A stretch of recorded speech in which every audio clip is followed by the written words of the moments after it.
The Charvakos have generally been denigrated, criticized, and even ridiculed by their opponents for being this worldly, as if that's a great crime, almost a sin.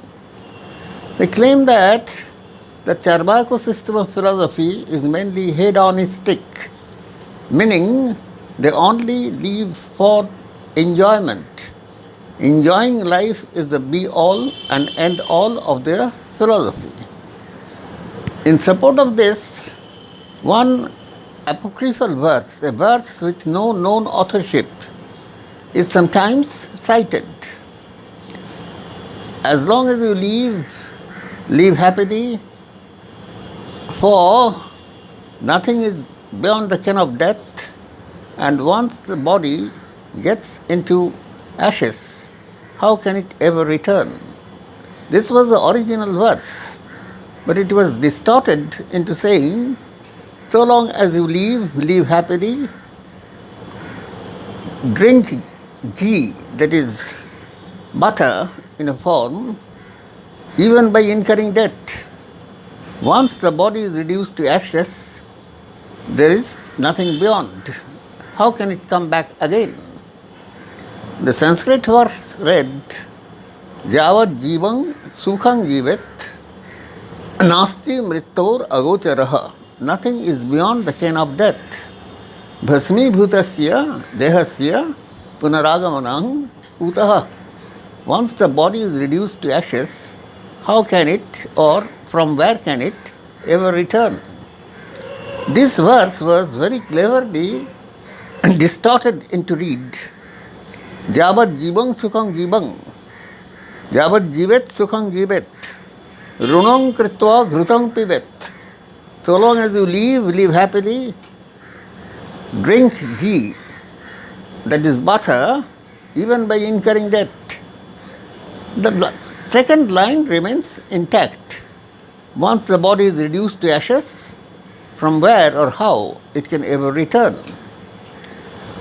Now this is a travesty of the truth, for the Charvakos never claimed that enjoyment is the sole aim of life. Of course they spoke of sukhang jivat, that is, live happily. They did not ever preach a kind of pessimism that life is merely full of sorrows. The kind of verse or the kind of position which all Vedic philosophies take, that life is mere sorrow, and since there is rebirth, this sorrow will continue to exist. So the only way to get rid of this sorrow is to attain liberation or emancipation from this cycle of rebirth. Now the Charvakos did not believe in rebirth. They did not believe in any state of life after death. What in European tradition, Christian tradition, is called the future state.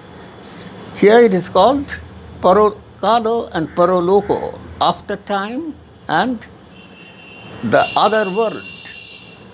Now this being denied, the Charvakos claim that life was worth living happily instead of going for penance, for austerity, for making the body suffer, just with a view to attaining liberation or emancipation. The word itself is significant. They call it mukti. The other words that are used, moksha, means the same thing, liberation, emancipation. Okay, emancipation from what? The same answer. With once all the sorrows and sufferings of life are reduced to nothing, only then you are happy. But so long as you are human, you can't hope to ever get rid of it. So, the only problem they faced was how to get rid of this rebirth. In spite of all their attempts, no two philosophical system ever preached the same way to salvation or liberation. The Naya Vaisheshika philosophy, for example, spoke of the state of liberation as of a stone or wood, that once you are liberated from this cycle of rebirth, you become as inert as a piece of stone or of wood. One devoted Vaishnava poet, a very religious man, wrote a verse satirizing this concept that I would rather roam about beautiful Vrindavana as a jackal, but as to the kind of liberation that the Vaisheshiki claims, the system of philosophy called Vaisheshika claims, I'll never have anything of it. Barang Vrindavane Ramye Srugalatyang Brajamahang no tu Vaisheshiking Mukting Prarthayami Kadachana. So this was the attitude against liberation as promoted by the Naya Vaisheshika. Similar notions that can be found in other philosophical systems are all contradictory. It negates not only the Charvaka-Lokayata system but other systems also. The Charvaka-Lokayatas, on the other hand, rose above such concepts which are unreal, impractical, and asked people to live a life that was rational and that would be quite fruitful. This was indeed a this-worldly philosophy instead of the other worldly philosophy that any other system claimed. Here also there is one point of interest to be noted. Two words are often found in Indian philosophical literature. One is called astika, the other nastika. The words can be explained as one who says, yes, it exists, and the other which says, no, it does not exist. What doesn't exist? This is where the crux lies. In earlier times, when Panini wrote his grammar, Ashtadhyayi, and his commentators came out with these words, astiko and nastiko, they explained it as there is the other world, this is the astika view, the yes view, and there is no other world, that is the nastika view. This was the traditional concept in philosophy. But in later times, unfortunately, we cannot pinpoint exactly from when, the meaning underwent a subtle change, a change that means that the Veda, the book of books, is the sole receptacle of truth. Everything is contained there.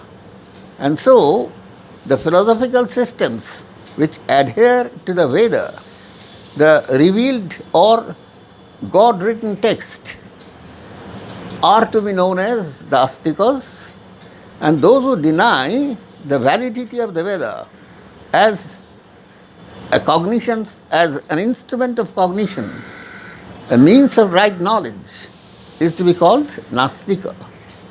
So instead of the other world, Parloko, it is now the Veda, the validity of which is hotly debated.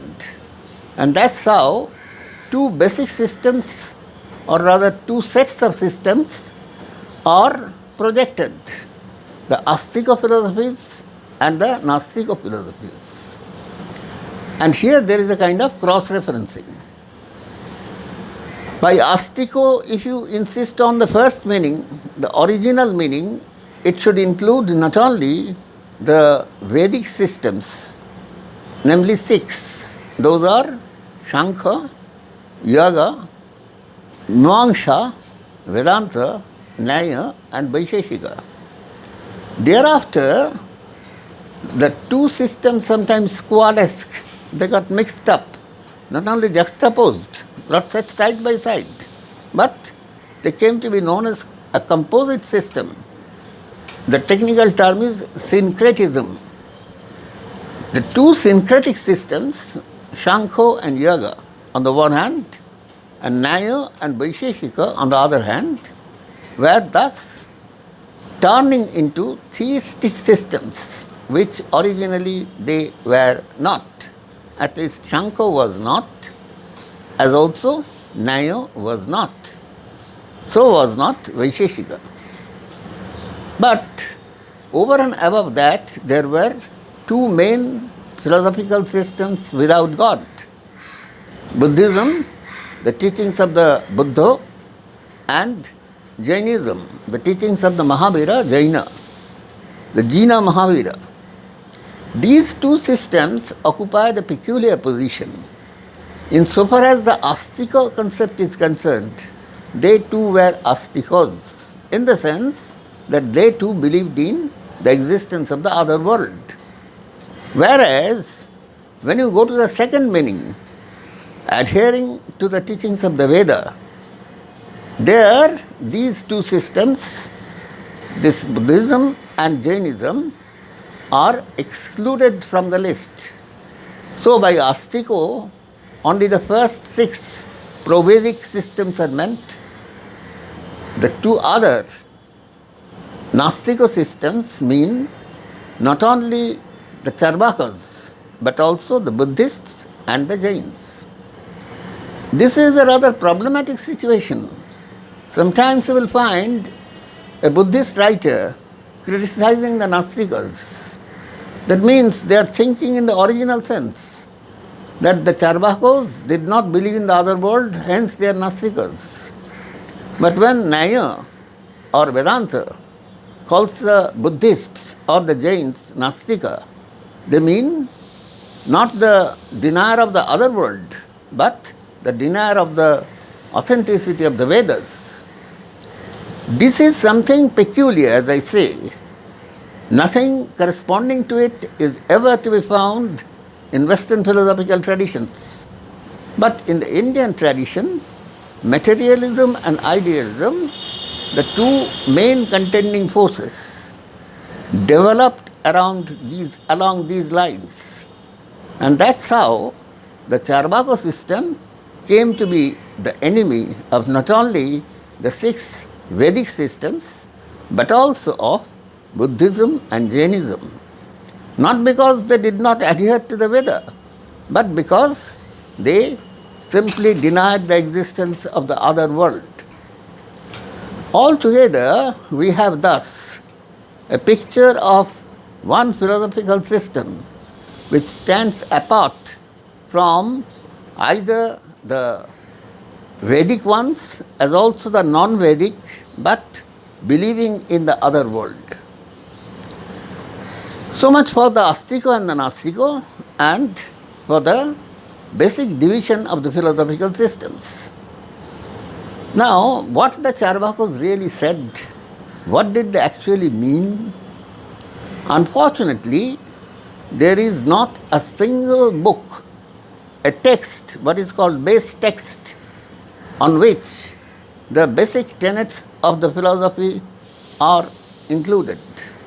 Such a book, mostly written in short, pithy aphorisms, called Sutra, is conspicuous by its absence in the tradition of the Charvakos. And there were pre-Charvako materialists too.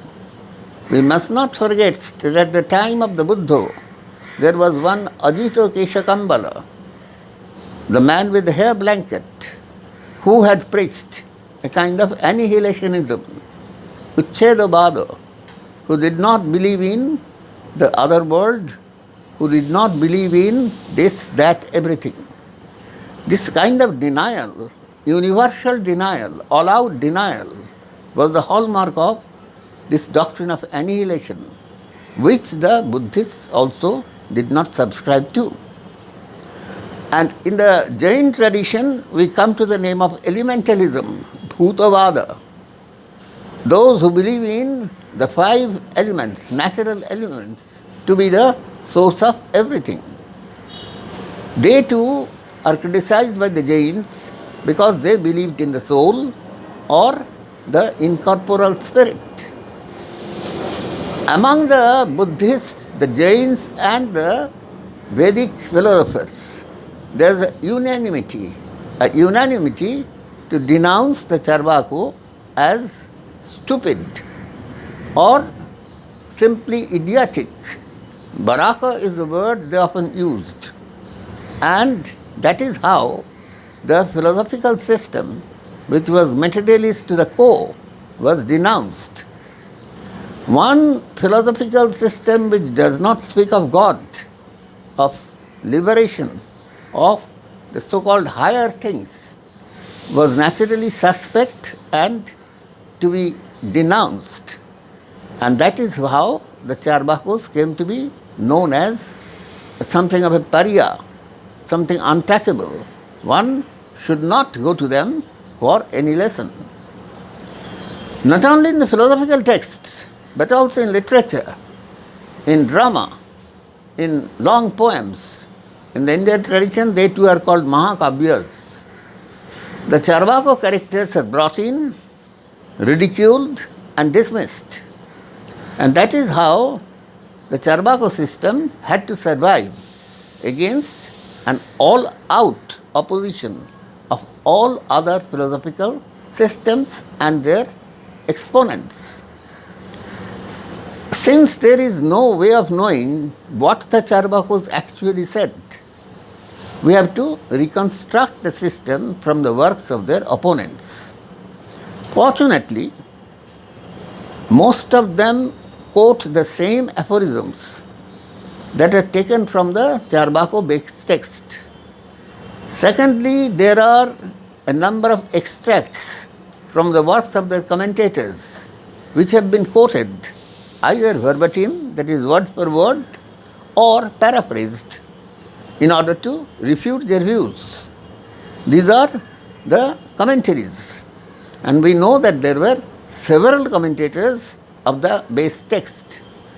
And finally, there are verses, very witty verses, epigrams attributed to the Charvakas.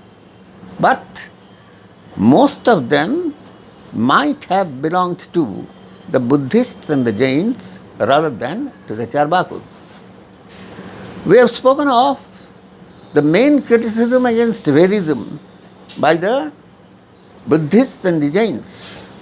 The first was against their tenet of non-injury, ahimsa, because any Vedic sacrifice, yaga or yajna, involved killing of animals.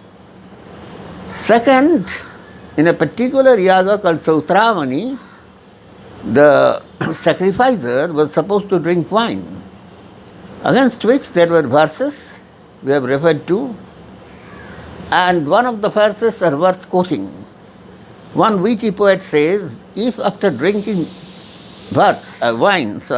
after drinking wine, pot after pot, in a shop, you cannot attain heaven, how can you do so if you drink only a pint of it in a sacrifice? These kind of verses were quite rampant among the Buddhist and Jain circles. They are all anonymous. Unfortunately, the times of their compositions are also not known. But altogether, we have a good collection of such verses which ridicule and oppose the Vedic religion and at the same time the philosophical systems that adhere to the Vedas. So much for our second lecture today.